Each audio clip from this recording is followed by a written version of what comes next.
जब 1975 में इस देश में इमरजेंसी लागू हुई थी तो उस वक्त की जनसंघ, जो मौजूदा भारतीय जनता पार्टी बन गई है, उसने तो नसबंदी कानून का विरोध किया था। माननीय, नसबंदी कानून के खिलाफ ये लोग खड़े थे। ये इनका इतिहास है। जेलों में गए थे, जेल भरा था इन लोगों ने। और जो सरकार नसबंदी लेके आई थी, उस सरकार की नसबंदी कर दी थी इन लोगों ने। उस सरकार की नसबंदी कर ली और बड़े चालाकी से बिल लाया गया माननीय राकेश सिन्हा जी के द्वारा। यह कानून ना तो नरेंद्र मोदी जी के ऊपर लागू होगा, ना तो योगी आदित्यनाथ जी के ऊपर लागू होगा, ना तो खट्टर साहब के ऊपर लागू होगा, ना भागवत जी के ऊपर लागू होगा। और मैं भी सौभाग्यशाली हूं राकेश सिन्हा जी, मेरे भी 2 ही बच्चे हैं, मेरे ऊपर भी आपका कानून लागू नहीं होगा। अगर गलती से पास हो गया तो ये मेरे ऊपर भी लागू नहीं होगा।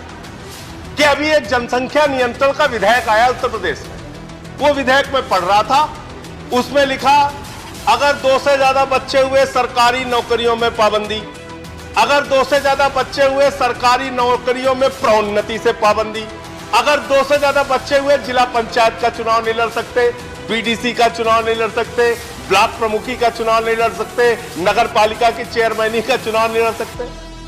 क्यों भाई, सारी शुरुआत नीचे से करोगे। एक कानून बनाए, अगर आप बना रहे हैं तो आप लिखिए 2 से ज्यादा बच्चे होने वाला प्रधानमंत्री नहीं बन सकता, 2 से ज्यादा बच्चे होने वाला सांसद नहीं बन सकता, 2 से ज्यादा बच्चे होने वाला विधायक नहीं बन सकता, मुख्यमंत्री नहीं बन सकता, खाली प्रधान नहीं बन सकता। जिसके 2 से ज्यादा बच्चे होंगे वो प्रधान नहीं बन सकता, प्रधानमंत्री बन सकता है। ऐसे कैसे काम चलेगा? पापा को बुलाओ, पापा को बुलाओ, गुंडे आ गए, गुंडे आ गए। उस बच्चे को नहीं पता था भारतीय जनता पार्टी के लोग भाजपा के एक सांसद के साथ वहां पहुंच गए। लड़ना है हमसे लड़ो। एक हमला कर रहे हो, पंजाब का चुनाव हार गए तो आप दिल्ली के मुख्यमंत्री की हत्या करवाने पे लग गए हो, हिंसा फैला रहे हो। आप कहते हैं कश्मीरी पंडितों के साथ जो कुछ हुआ, अन्याय हुआ, उनके साथ हिंसा हुई, उनकी हत्या हुई, अत्याचार हुआ, लेकिन ये कौन सा तरीका है मान्यवर? मैं पूछना चाहता हूं, जो हिंसा कश्मीरी पंडितों के साथ हुई, वही हिंसा आप अरविंद केजरीवाल के परिवार के साथ दिल्ली में करना चाहते हैं। Next speaker Shri Sanjay Singh ji. श्री राकेश सिन्हा जी के द्वारा लाए गए इस महत्वपूर्ण प्राइवेट मेंबर बिल पे मुझे अपनी बात कहने का मौका दिया। मान्यवर, हम लोगों ने बचपन से एक नारा पढ़ा, छोटा परिवार सुखी परिवार। परिवार छोटा हो, सुखी हो, सीमित हो, इसका कोई भी व्यक्ति विरोध नहीं कर सकता। बिल्कुल परिवार छोटा होना चाहिए। लेकिन जब अभी हमारे चर्चा में तोमर जी अभी जब बोल रहे थे तो उन्होंने कहा कुछ रूढ़िवादी लोग विरोध करते हैं। उनको शायद याद नहीं होगा मान्यवर, जब 1975 में इस देश में इमरजेंसी लागू हुई थी तो उस वक्त की जनसंघ, जो मौजूदा भारतीय जनता पार्टी बन गई है, उसने तो नसबंदी कानून का विरोध किया था मान्यवर। नसबंदी कानून के खिलाफ ये लोग खड़े थे। ये इनका इतिहास है। जेलों में गए थे, जेल भरा था इन लोगों ने।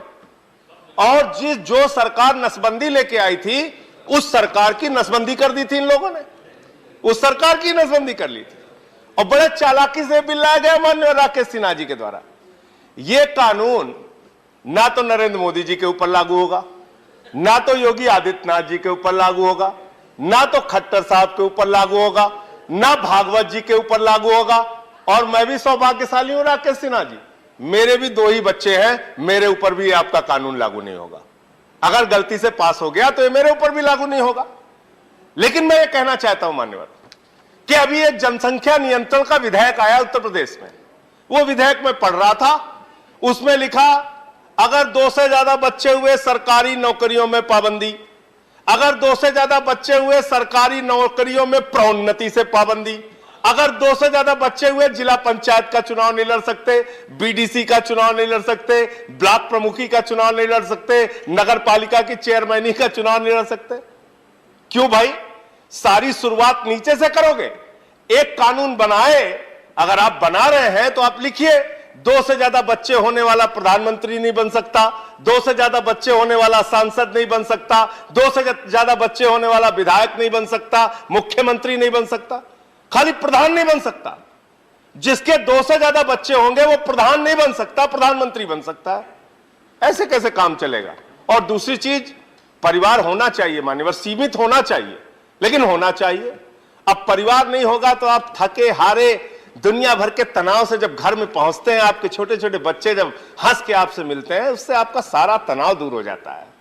जब परिवार होता है तो आपको चिंता होती है बच्चे की फीस की, आपको चिंता होती है नौजवान होने पर उसके रोजगार की, आपको चिंता होती है बहती हुई बढ़ती हुई महंगाई की, आपको चिंता होती है बेरोजगारी की, अशिक्षा की, स्वास्थ्य की व्यवस्था की। मानव, इसलिए परिवार होना बहुत जरूरी है और परिवार का महत्व हम सबको समझने की आवश्यकता है। मान्यवर, मैं यहां तक देखता हूं, ज्यादा लंबी बात नहीं करूंगा, कि माफियाओं में भी एक अलिखित समझौता होता है कि भाई हम लोग आपस में लड़ेंगे लेकिन एक दूसरे के परिवार को नहीं टच करेंगे।